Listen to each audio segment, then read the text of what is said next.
વાહ ભોલેનાથ.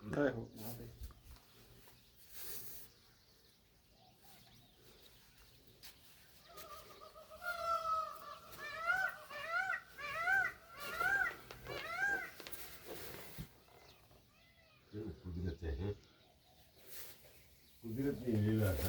બોટલો બધું સૂકવું પડે.